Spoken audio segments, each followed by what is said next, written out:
As the candidates for the Liberal and NDP leaderships stake out the high ground in the high-stakes campaign to become premier, they are studying very hard, particularly the education file. Some candidates have been learning tough lessons this week about mixing schooling and politics. Others say they've already been educated on how not to run the system. A-News legislature reporter Shachi Kurl has more on how the route to the leader's office is taking the candidates through the classroom.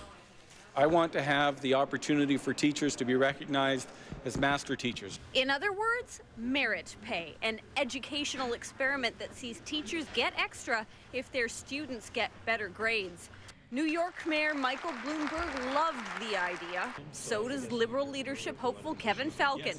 But the support is not unanimous amongst his fellow candidates. It has not proven, I don't believe at this point, to be a successful experiment.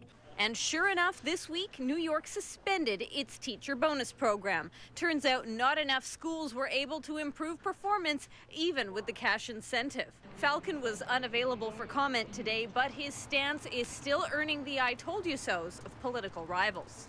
To address problems in education in BC today, we need to focus on class size and class composition and make things better in the classroom. The most confrontational thing that the government could possibly do off the bat would be to say, we are imposing a merit pay system for teachers. Maybe, but there is another issue right up there, the Foundation Skills Assessment, a standardized reading, writing, and math test assigned to BC students in grade 4 and 7. It's been a sore point with the teachers union, which argues the results are often misused. This week, the organization representing school principals came out against the test too, along with Liberal leadership candidate Moira Stilwell. George Abbott says he's open to changes. There is nothing that is singularly magical about the FSA test as a way of determining how well a child is doing. Christy Clark, a former education minister herself, backs the test. I think this Foundation Skills Assessment works. For the NDP, in the midst of selecting a new leader of their own, the FSA and merit pay are symptomatic of a broken relationship between teachers and the BC Liberals. We need a government that will work with teachers, work with parents, work with students, and work with them to find solutions to issues like the FSA, which clearly isn't working in BC anymore. I mean, it was a very, very difficult relationship.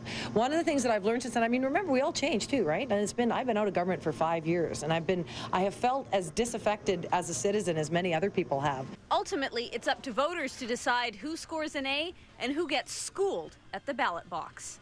In Victoria, Shachi Kurl, A-News.